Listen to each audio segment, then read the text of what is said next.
Hello, everyone, and welcome to Marie's World of Writing.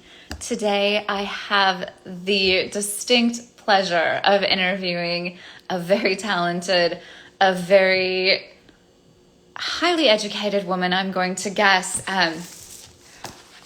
Rebecca Rosenberg. And I get that this is sort of in reverse, but I will post all sorts of things with this in its right format. But she has written a very brilliant book, and I cannot wait to discuss it with her, and I hope you all thoroughly enjoy this.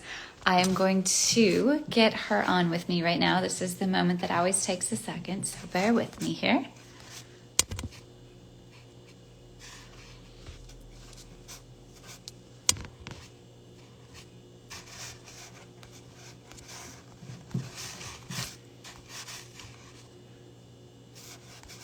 Really.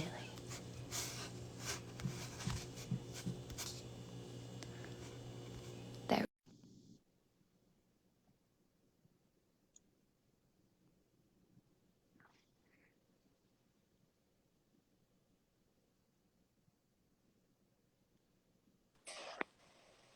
Has it happened? Oh, yes. Hello.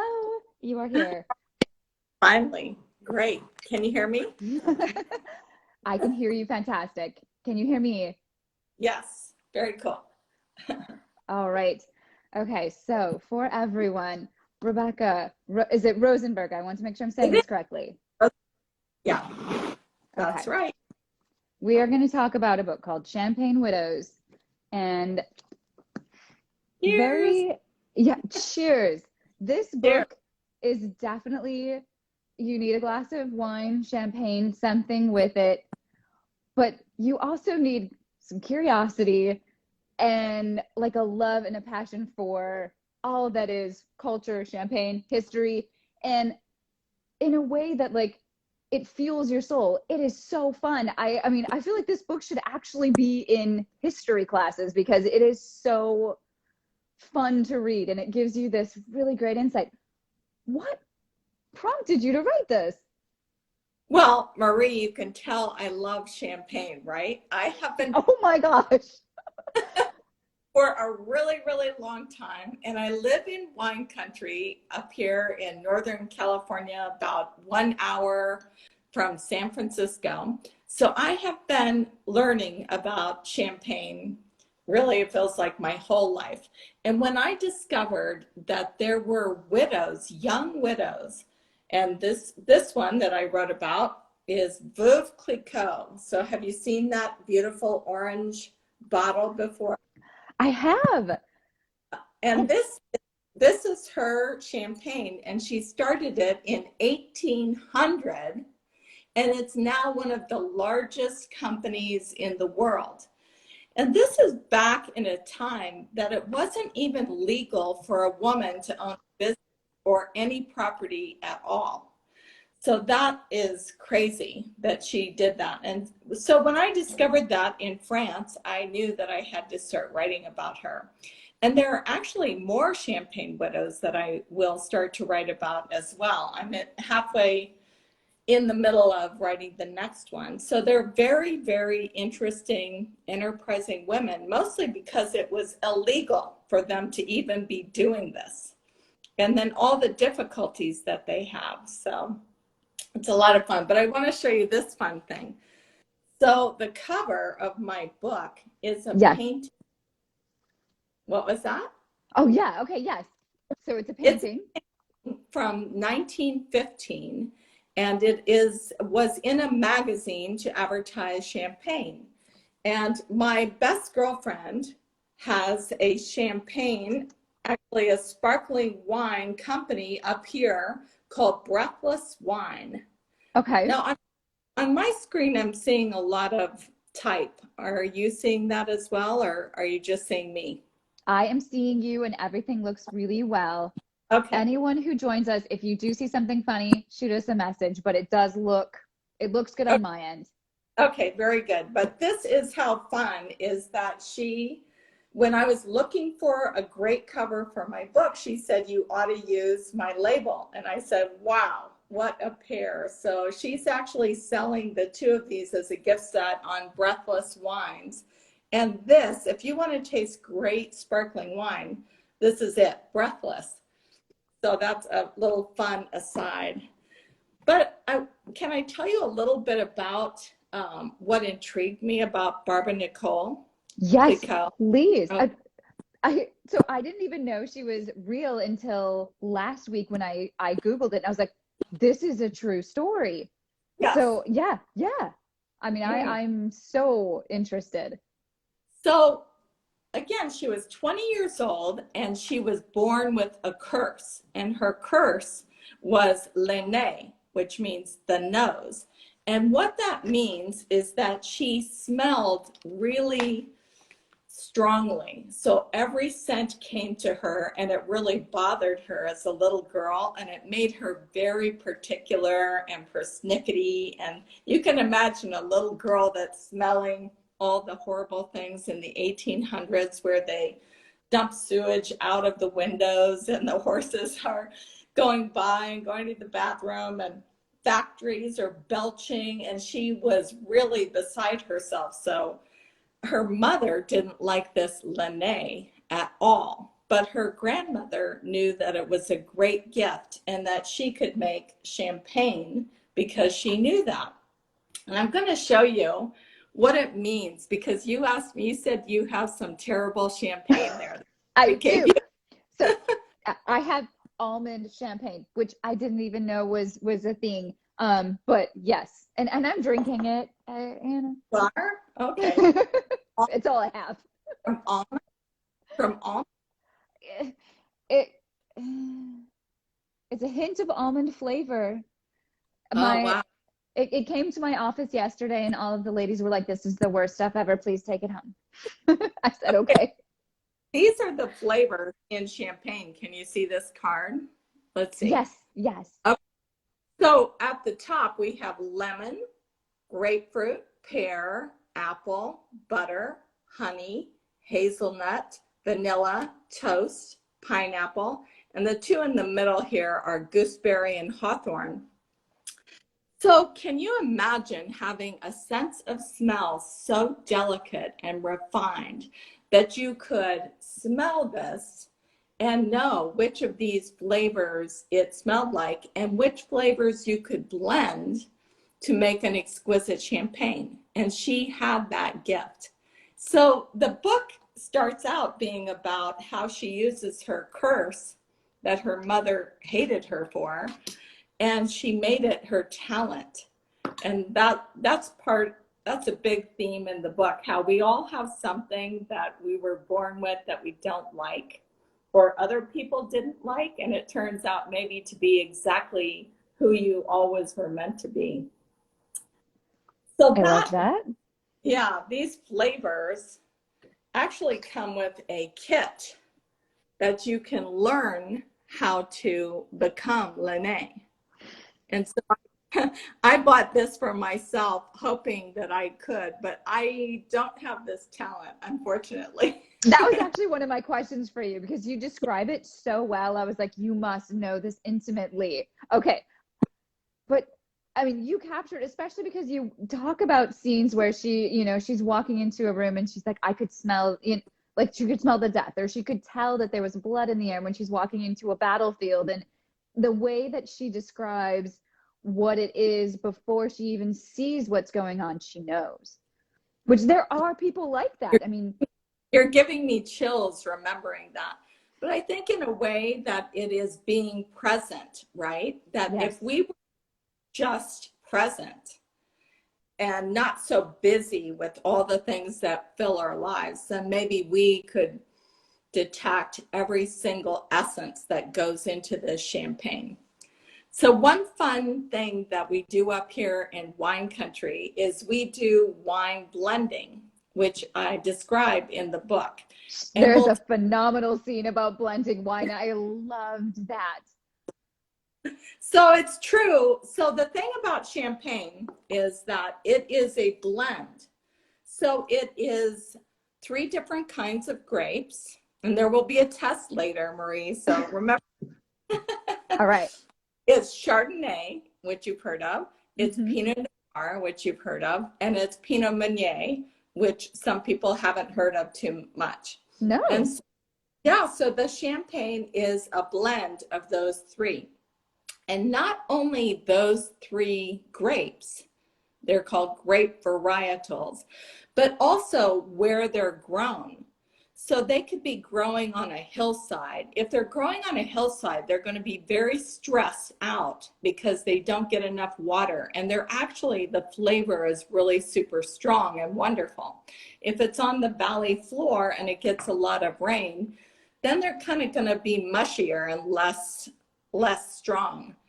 And then you have grapes that can grow not in the sun, you know, what are they like? And what happens if it didn't rain that year? What are they going to taste like? So a real master winemaker can blend all those different kinds of grapes into a masterful champagne, or a masterful wine if they're making wine. But the reason that champagne is so much more expensive is it's actually, they make it twice. So they make a wine and then they go through another whole process, which is called the second fermentation.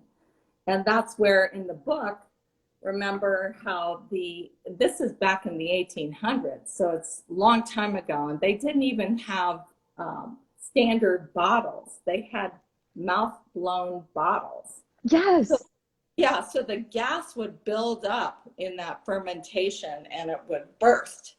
And many years, I've read many years, they wouldn't have any champagne to sell at all because it had all burst out of the bottles. So she was grappling with all those kinds of issues that nobody knew anything about, and she had to figure out. She actually invented a lot of things that champagne makers still use today, and I love that too. So one of the things, remember that one of the things we talk about in the book is that the dead yeast that for the champagne that makes the beautiful bubbles, that's yeast that starts that fermentation.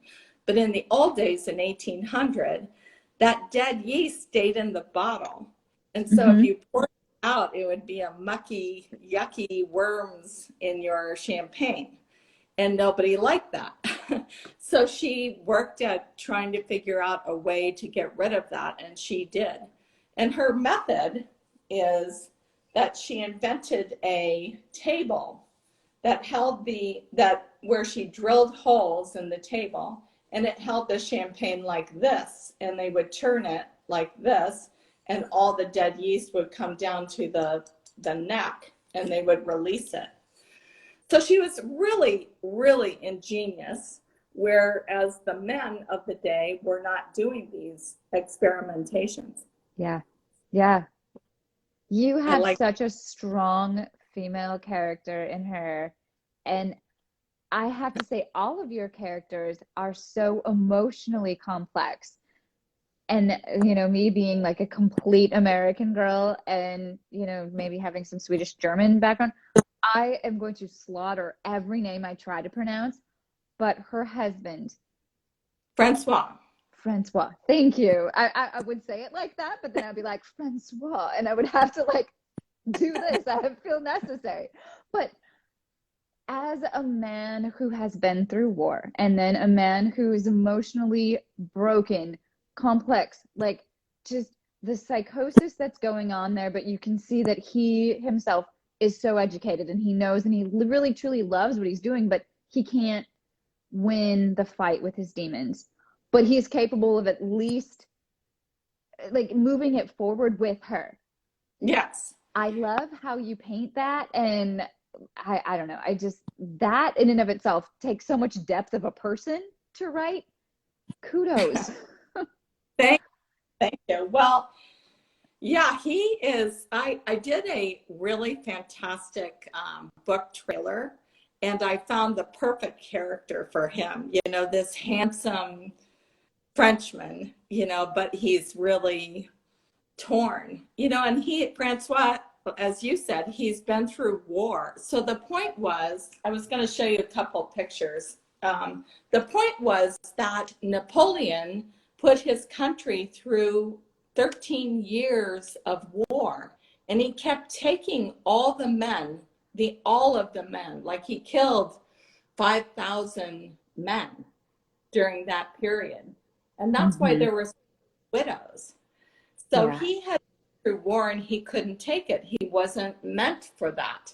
And so it's sad that such a talented, lovely man that she loved as a child couldn't take it, couldn't take that war. So it's kind of, is it called PSTD? Is that it?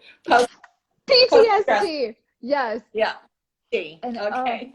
And I mean, it's so resonant and universal. It is today as it was then. Well, my little tagline that I'm starting to use, and I didn't realize this when I was writing it, but this is one woman battling pandemics, mental illness, sexism, wars. It sounds like today, and terrible politics. It's really so today, and I had no idea till I was done, and I was starting to market it. That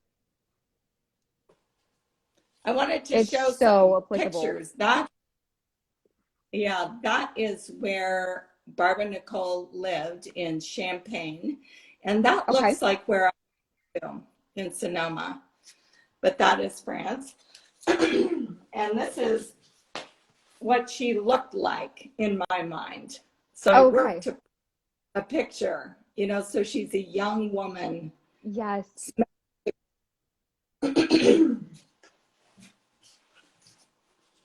And she dreamed of having a winery. And here they are in that time picking the grapes, and they're stomping on the grapes. That's how they had to crush the grapes. So she wanted this winery more than anything else. And then, how did you like the criers? That's what I call them, the caves. So this is the actual Veuve Clicquot caves where they store all the champagne. Can you see that? Yes. Okay, so the bottles are laying on their sides. It's so magnificent down there. So this is a picture I took in their caves. And all the bottles get all dusty and musty because they keep champagne down for sometimes 10 years. So it's going to get a lot of dust on it before they wash it off for you. So Barbara Nicole was always battling Napoleon. And in the end, she kind of wins, don't you think? Oh, yeah. Yeah. I love how you intersperse the just like Napoleon's progression through war, life, Josephine, Alexander, it's phenomenal. Wasn't it sad that he loved Josephine so much and that he chose his lust for power over her? It made me so sad. I feel like that is a man trait that also persists through this day. I mean, so much of what you write about, yes, this was set in the 1800s, but the relevance is 100% poignant to today. People don't always see past what is right in front of their nose. Like there are giant, big picture, huge things, and they're like, they get sidetracked by something so truly unimportant, and deleterious to humanity. When all that really matters to you and your life and your happiness was right there, and you let that go. I know. Actually, they had one of the biggest loves that ever was on earth, and he gives it up for power. And the girl that he married, I mean, he broke her heart too, and he set her all up in a beautiful mansion because he loved her, Josephine. But then he married a girl that he didn't ever meet. He never even met her. And she was 17 years old, and I think he's probably 50 by then. Gross. Just gross.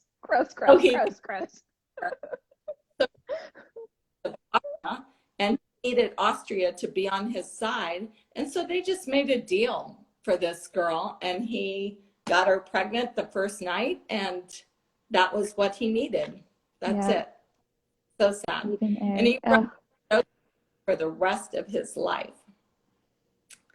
So I didn't want to include so much of Napoleon, but I didn't even know I was going to include him at first. But then I realized when you start researching what was happening during this time, I realized that, politics affects us all. Like the last couple of years with politics, it just becomes so big in our minds that I couldn't really leave it out. Yeah. And so I love to make his a little lighter by including the Red Man. What did you think of the Red Man? I loved that. Now, of course, I'm like, I don't know who this is, and I'm curious as to know, and I mean, as a reader, I probably missed certain things, but why it is that Barbie Nicole dreams about him, because she references him a lot too. And I like that is kind of this like running thing throughout. Yeah. Well, a fun thing is that he's real. The Red Man was real. Google him. Napoleon about him, and there were eyewitnesses to him. And so for everyone who hasn't read the book yet, the Red Man visits Napoleon, and he starts advising him on how to take over Europe. And he actually changes his mind, to really go after Europe. And so he influenced him tremendously. And I couldn't leave that little tidbit alone when I found out about that the Red Man existed. Yes. And that there are whole narratives and eyewitnesses and records of what they said and all this stuff. But to me, the Red Man was the evil, the devil. Oh, yes. And he bothered Nicole too. So I saw those two people, Clicquot and Napoleon, as very talented, very passionate people who both could have used their talents to go one way or the other, and they chose completely different ways. So that was the point in having that contrast, because I have been asked, or people will write in reviews that they don't know why that's in there. And it's the contrast. I get it right. I was right. Wait, didn't you understand that it was this? It's funny. I just like love somebody that. A good fan of mine wrote me the other day. I love it when people really feel free to email me or message me a question about the book. And she wrote, like, why did Barbie Nicole love Francois anyway? Now, did you feel that way? No. Yeah, she didn't get it. But I think they were 100% get that. I mean, you love who you love. You're like, when you love someone, there is no choice. They are crazy. They are this, they are that. It doesn't matter. If you love them, you don't have a choice. And I think I completely get that in her. You portray that in every breath that she takes. She loves him. She misses him. And I was also like both loving and being repulsed how she gets in the water with him. Because I'm thinking to myself, oh my God, you're getting in the water with him. But I get it, it's one of those things where when you love someone, it doesn't matter, you do it. Like, I completely understand. And some people maybe just have not experienced that in their life, so it doesn't resonate. But when you love someone to that degree, and you captured it. You totally did. Thank you. Now that you're saying that, I think I wish I had said, I don't think I said this, but she wouldn't want him to be alone in that moment. Yeah.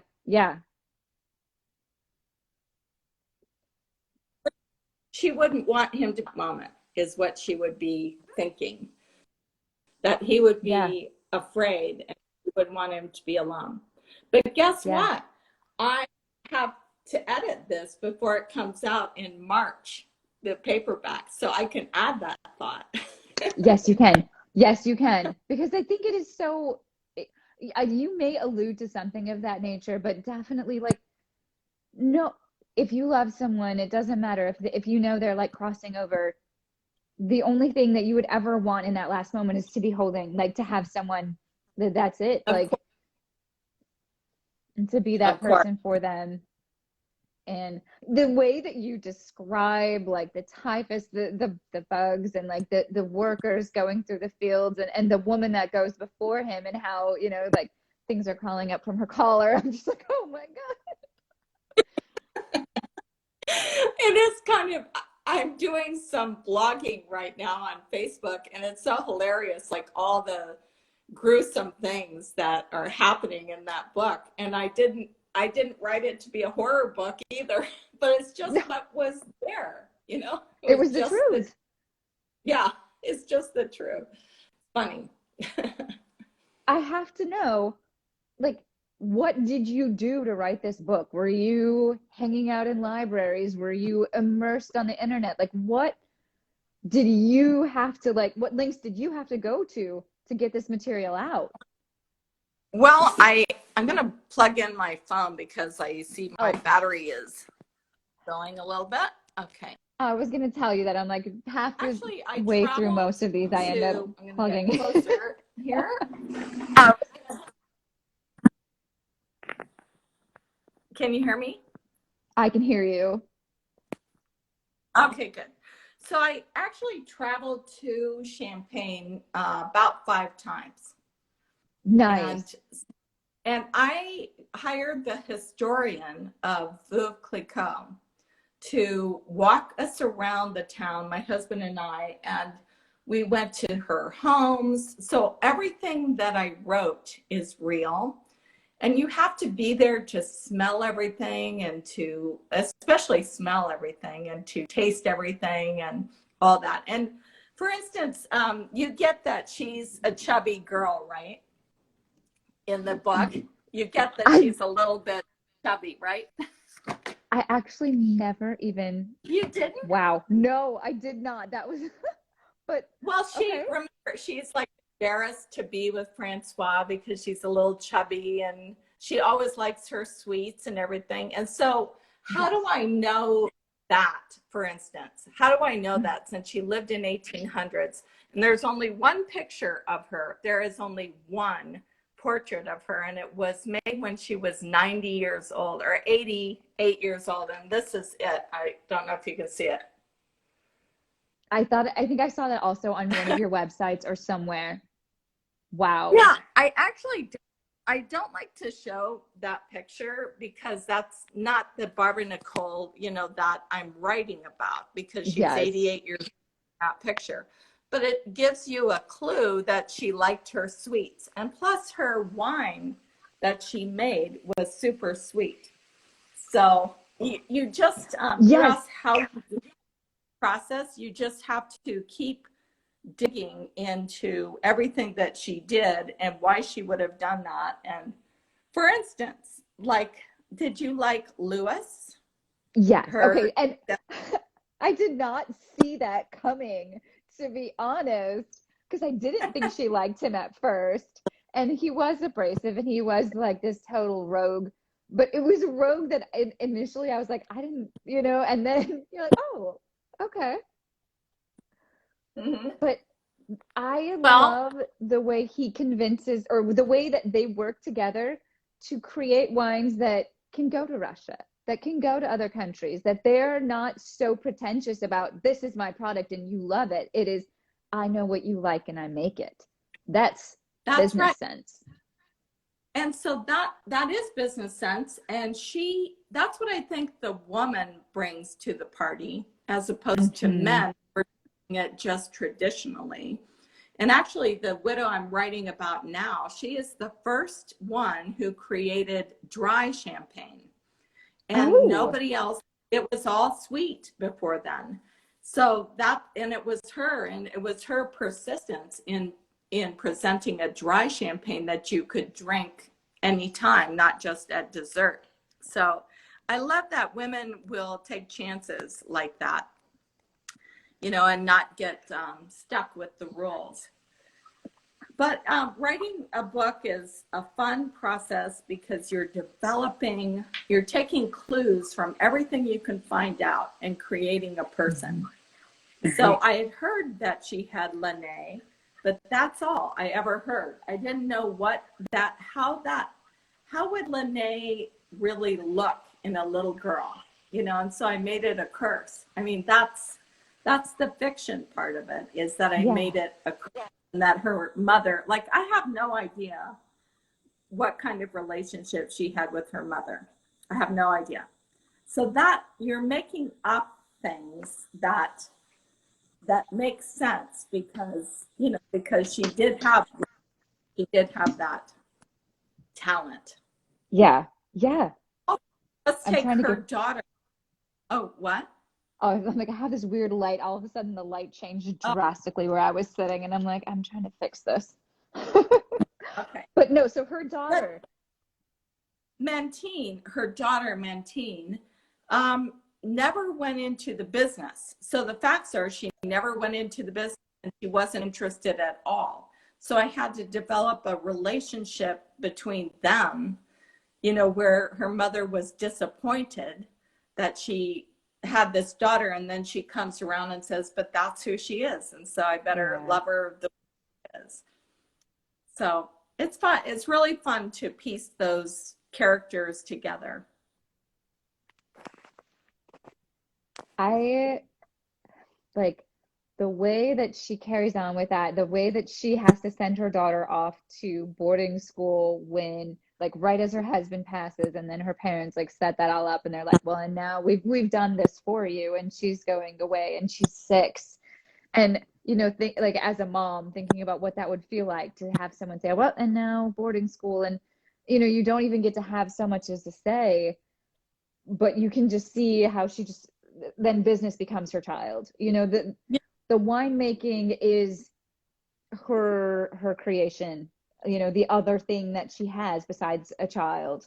And how many of us parents don't see our children want to take on our enterprise?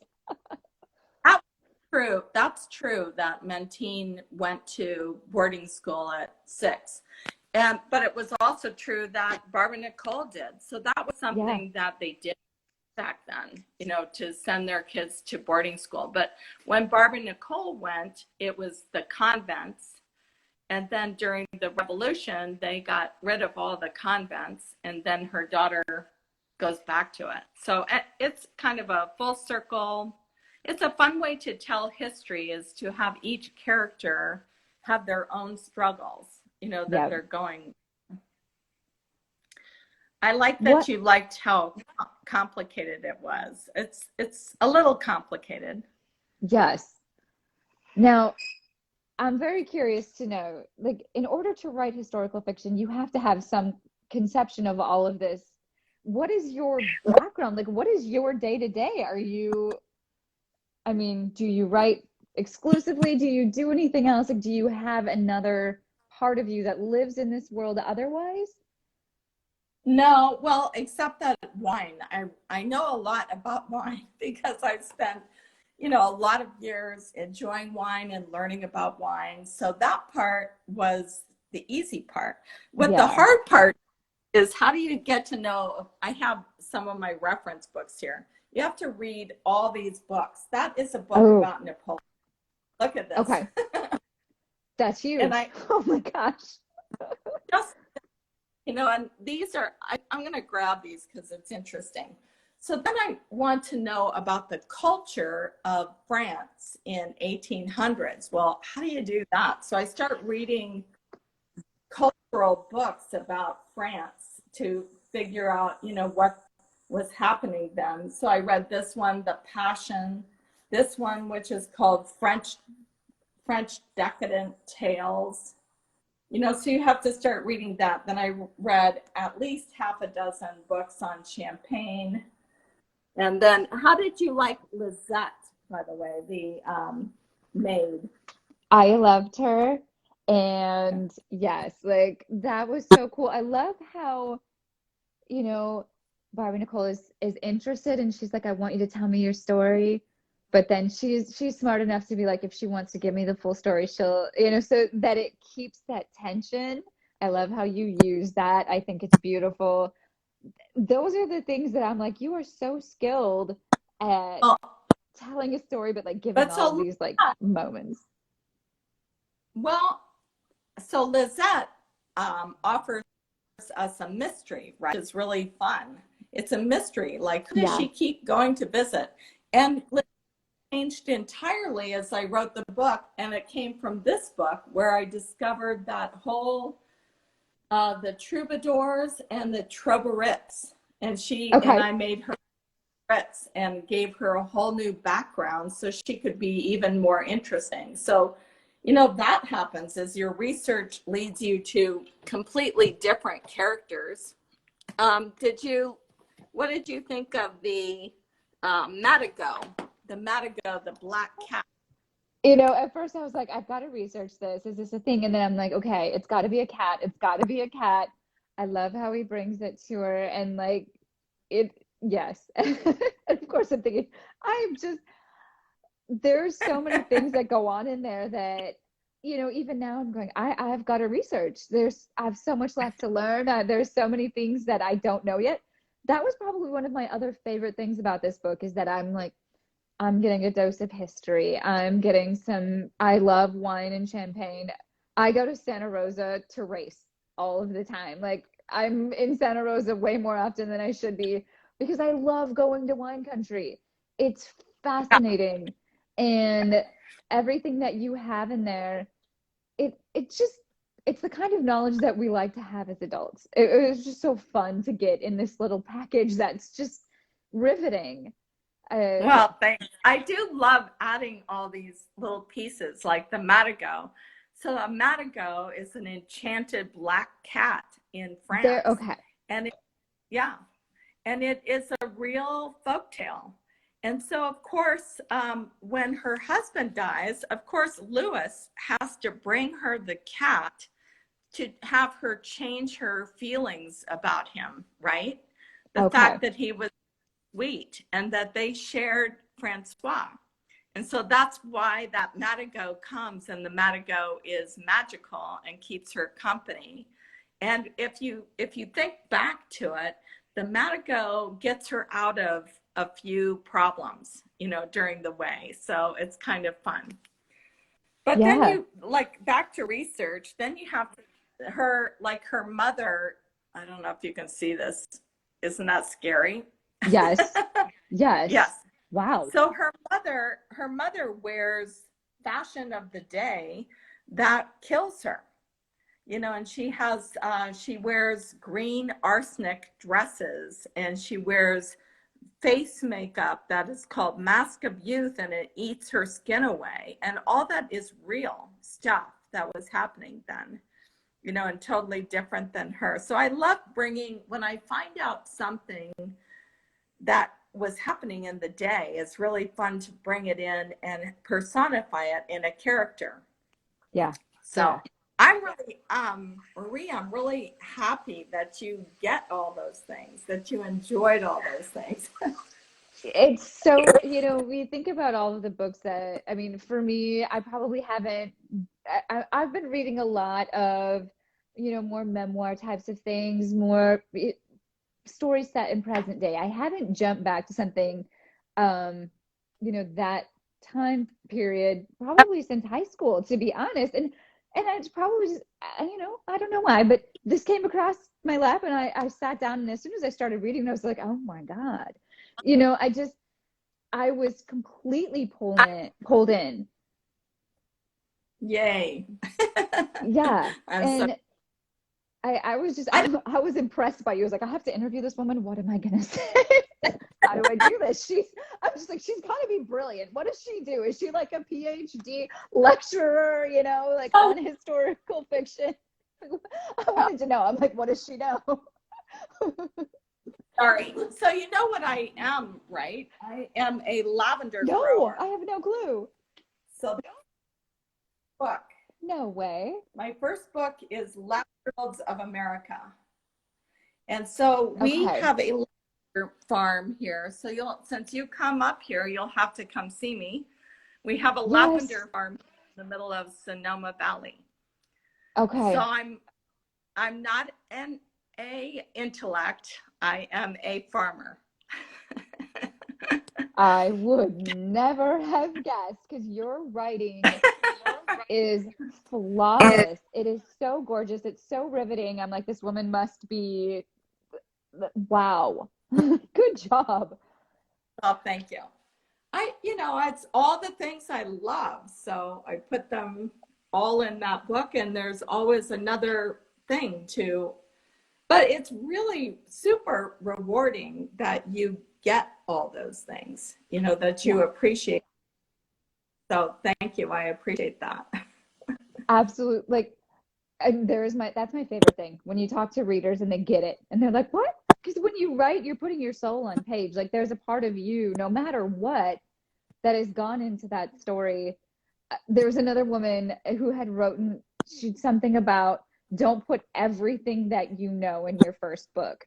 And all I could think of as I'm reading this is like, because one, I'm getting like so many little parables, so many little like hidden life lessons that you're like just chunking in there so that people pick up on it. But I'm like, this is her second book. What's in her first book? If she don't put everything you know in your first book, this is her second? What? It's my fourth book. What? It's Oh my my fourth. God. This is your Here's fourth? my other two books. So my first book was the Lavender book, Okay. and my second book was The Secret Life of Mrs. London. And Okay. this is about the love triangle between Houdini, Jack London, and Jack London's wife, Charmian. This is No a way. hot book. I It's bet. spicy. It's spicy and it's fun, and it won an Ippy, a national Ippy, gold Ippy. So it's a very cool book. And then this is my last book, which is Gold Digger, the remarkable Baby Doe Tabor. And this is about another 20-year-old girl, both of these are true stories. I love to find women whose stories were not told, and Mm-hmm. that were remarkable women. So she was 20 years old. She came west for a gold mine. She found herself abandoned and pregnant and working the mine alone. And an old prospector, and they married and became the most scandalous, richest couple in America before they lost all their money. Oh my So gosh. that's a fascinating story as well. Okay, I'm gonna have to like go into your library now because this is I really thoroughly enjoyed reading this, and the only comparison, and this is like, please forgive me if this is bad, but when I was a girl, I loved reading American Girl books, right? Because Oh, I was young and I loved reading these becoming of age, like women struggling through all of these things because they were strong young girls. And I'm catching a theme right now of, once again, women strong, enduring hardships, and freaking persevering through some crazy ass stuff. Like, yeah. it's phenomenal. And like when I Googled it and I saw like every name that was in this book, but it's in Wikipedia and it's the same. And I'm just like, wow, you knew your stuff, you researched your stuff, you got the story, but then not only did you just take some inanimate thing and be like history, history, history, it came to life in a way that made me care. It's beautiful. I hope you're recording this because I want to put it on my website and on my Facebook page. Oh, don't worry. So what I Thank you do is I for will make little snippets of this and I can cut and I can make it all. I got okay. Well, it. thank you so much. Yes. I mean, I I just am so inspired by what you're doing, and like I just think that really came out with some phenomenal stuff. So are you traditionally published? Do you have someone working with you, or how did you get your start? I have this lavender book. You can look up my lavender company, which is sonomalavender.com. Okay. And we published this ourselves. And I loved it. And it's a beautiful hardcover book. So I said, wow, I really enjoyed doing that. But then I got a publisher. And so I can work either way. I can work with a Okay. publisher. I can self, because I actually enjoy publishing as well. Yeah. It's a lot of fun. Yeah. And then you get really hands-on. You know, you can do all sorts of these things. And sometimes if you have a publisher, you can't do that. So I could go either way. I agree with you completely. Like the nowadays in this current era, You write, being you self-published, write. I've worked with a publisher, and now I'm working. My girlfriend and I are actually going to release my next book alone, because we get complete creative control, which is exciting. And then you can do whatever you want, which is why we write, right? Like, we want to tell our story. I hate to say that, but I do love doing it by yourself, because you can really do whatever. Like I just said, I may add that thought. Now that you reminded me of that scene with Francois at the end, I think there was a thought that I didn't include there that would be important. So you can do Yeah. things like that. Fantastic. Well, I want to look up your book. I'm excited. What's your next project? My next project. So Are you I'm ready actually to writing a say? memoir trilogy. So it's current, literature, and it's definitely about, things that I know, things that I've lived through in my experiences specifically. And you saw me as I was driving home today, and I'm in my scrub top, and I'm like trying to hide it. I'm like, yeah. I mean, by day I'm a dentist, and by afternoon I do this kind of stuff, and then I write when I can. Um, Fantastic. Well, my girlfriend that started Breathless, uh-huh. there it is, Breathless. She is a dental hygienist, No and way. she changed. Yeah, she changed. Now she's a complete winery owner, but she started it while she was a dental hygienist. That's a great profession. It is a wonderful thing to be in. I love it. I don't know what I would do without it.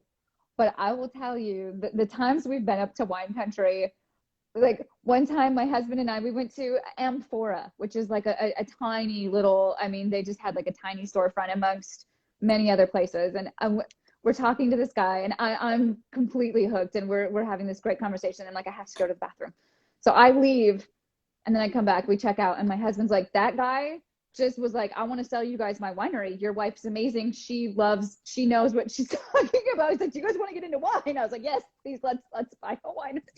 I love that stuff. It's so exciting that you get to do it. You're living Well, a dream. You're writing. I love it. So you'll have to come visit me for sure. Yes, yes, I would love that. And Now, well, with your Breathless. book, I know you were up for it was on Wednesday. It was free on Kindle. Did you have a promotion for a week, or was it just for the day?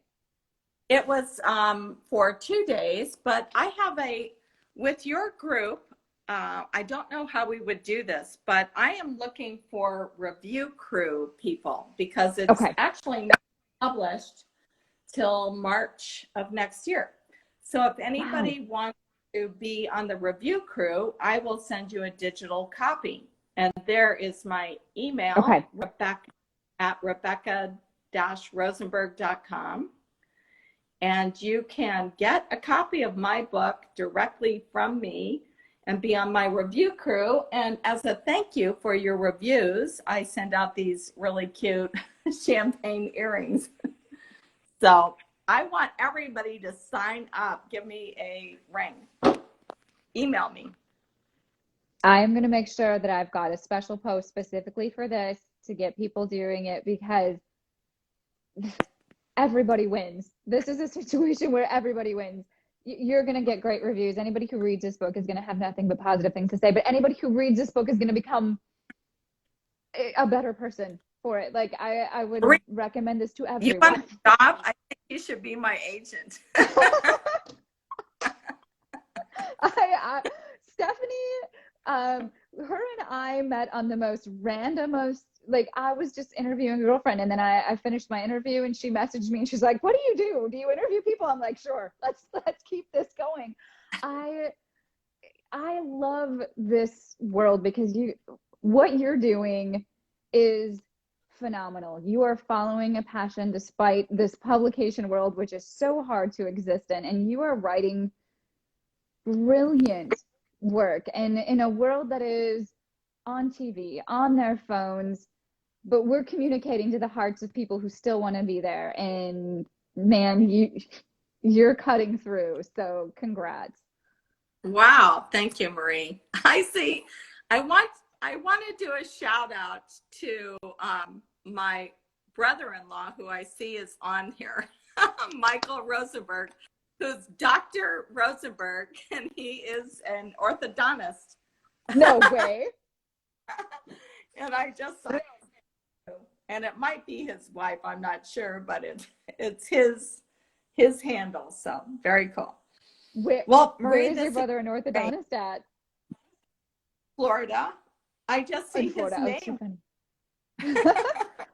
I love it. Well, okay, does anyone on here, if anybody here has any questions before we sign off, if you have any, shoot them out. But otherwise, yeah, I feel like we're wrapping up. I mean, this has been so much fun. I can't thank you enough. As soon as I started reading this book, I was like, I can't wait to speak to this woman. And I held all my questions and I was like, I'm going to save them for this moment. Oh, thanks so much. Thanks Yes. so much. And thanks for your patience while I updated Instagram so it would work. We live in a world of way too much social media, and getting everybody on the same page is it's always going to take a moment. But we got there. We got this. I'm going to send you everything. We'll get all sorts of, links, posts, and everything. But we can find your book is it available right now, or is it not actually going to be available until April? It's on Amazon as a digital, as a Kindle.